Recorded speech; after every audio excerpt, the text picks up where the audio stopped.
70 वर्षों में पहली बार जम्मू कश्मीर की जनता को ये अवसर मिला कि डीडीसी के चुनाव में वो मतदान कर सके। और प्रसन्नता की बात ये है कि ना केवल मतदान किया बल्कि बढ़ चढ़कर भाग लिया। रिकॉर्ड मतदान भी हुआ, लोगों की जनभागीदारी भी हुई और निष्पक्ष चुनाव हुआ है।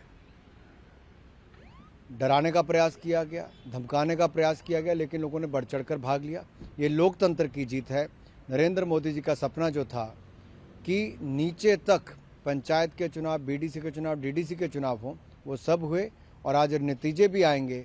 लेकिन मैं यही कहूँगा, सबसे बड़ी जीत लोकतंत्र की जीत हुई। निश्चित तौर पर अच्छा प्रदर्शन भारतीय जनता पार्टी का रहेगा और लोग भी चाहते हैं कि नए जनप्रतिनिधि चुनकर आए, नया नेतृत्व उभर कर आए। कुल मिलाकर जहां एक और नए नेतृत्व को आगे आने का अवसर मिलेगा, वहीं और लोगों को एक अच्छे प्रतिनिधि मिलेंगे ताकि उनके स्थानीय स्तर पर विकास हो सके। जब काउंटिंग होती है तो पॉलिटिकल पार्टी के जो रिप्रेजेंटेटिव हैं, कैंडिडेट्स, उनका अधिकार है कि वो भी अपना काउंटिंग एजेंट वहाँ पर बिठाएंगे। तो एक टेबल के ऊपर में एक तो काउंटिंग सुपरवाइजर है, काउंटिंग असिस्टेंट है, और अगर 8 कंटेस्टिंग कैंडिडेट्स हैं तो उनके 8 काउंटिंग एजेंट हैं। तो नंबर्स को रखते हुए टेबल एक ऑप्टिमम तरीके से रखा गया है ताकि कोविड का ध्यान रखा जाए। तो जैसा मैंने आपसे कहा कि हर एक ज़िले में या तो 14 हाल हैं, या 10 हैं, या 7 हैं। कहीं पर जहाँ पर 14 हाल हैं वहाँ थोड़ा जल्दी चल पड़ेगी, और जहाँ पर 7 हैं वहाँ पर कुछ कॉन्स्टिट्यूंसीज, जब एक सेट खत्म हो जाएगा तो दूसरी कॉन्स्टिट्यूंसीज की काउंटिंग शुरू होगी।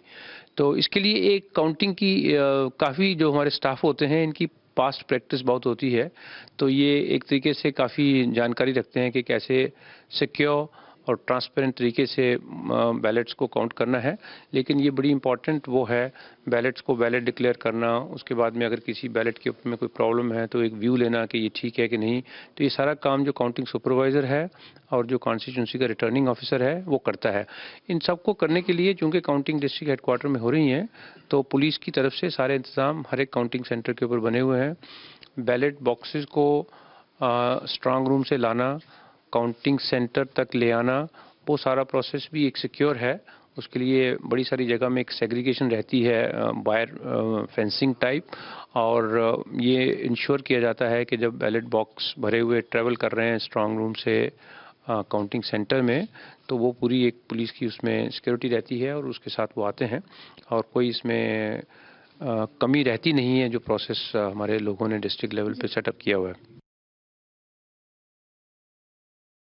काउंटिंग प्रोसेस की तैयारियां कुछ दिन पहले से ही शुरू हो गई थी, और जैसे कि आप देख सकते हैं पिछले 2 घंटे से ऊपर तकरीबन हो चुका है और काउंटिंग प्रोसेस चल रहा है। कुछ पोस्टल बैलेट्स के रिजल्ट्स आए हैं, बाकी राउंड वाइज रिजल्ट अभी पूरी तरह से कंपाइल नहीं हुआ है।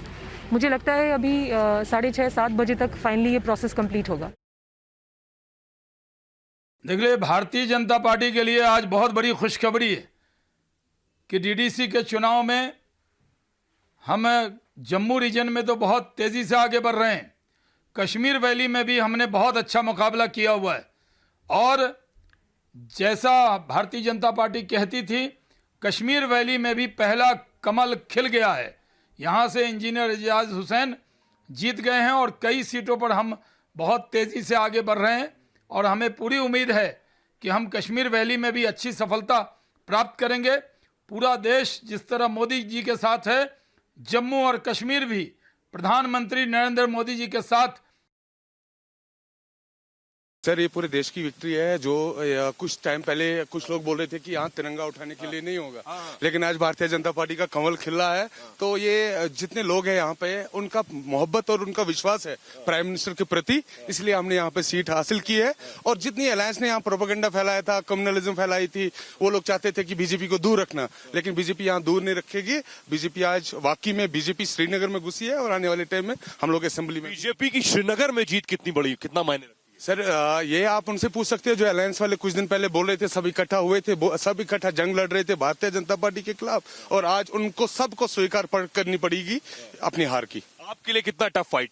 मेरे लिए बहुत टफ फाइट था, लेकिन मुझे पूरा विश्वास था कि जिस प्रकार से हमारी गवर्नमेंट काम कर रही थी, जिस प्रकार से लोगों के साथ हम लोग संवाद कर रहे थे, हमें पूरा विश्वास था कि जो लोगों की जो डिसीजन मेकिंग है उसमें हम लोग को मौका मिल जाएगा। अभी बताइए एजाज, अभी राह जो है बहुत आसान नहीं है, आगे बीजेपी को कैसे आप श्रीनगर में पकड़ और जमीन तैयार करेंगे? बिल्कुल एक अच्छी रणनीति बनाएंगे हम लोग, पॉलिसी मेकिंग में हम लोग और इन्वॉल्व करेंगे, युवाओं को और प्रमोट करेंगे, और जो यहाँ पे जो पिछली सरकारों ने यहाँ करप्शन की थी उनको खत्म करेंगे, और जितने सारे ये प्रोपेगेंडा फैलाते थे आज बस्ट हो गए सारे प्रोपेगेंडा।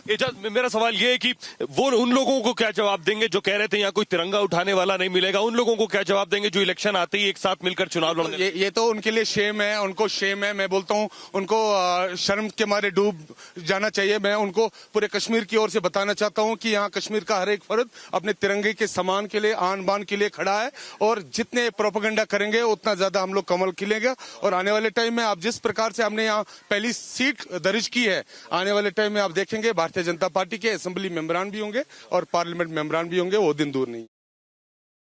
यहाँ पे बहुत अच्छे अरेंजमेंट किए हैं डीसी साहब ने, तो इंशाल्लाह चले देखते हैं। अभी तो शुरुआत है, देखेंगे कहीं पे अगर प्रॉब्लम हो जाएगी हम आप लोगों को ज़रूर बता देंगे।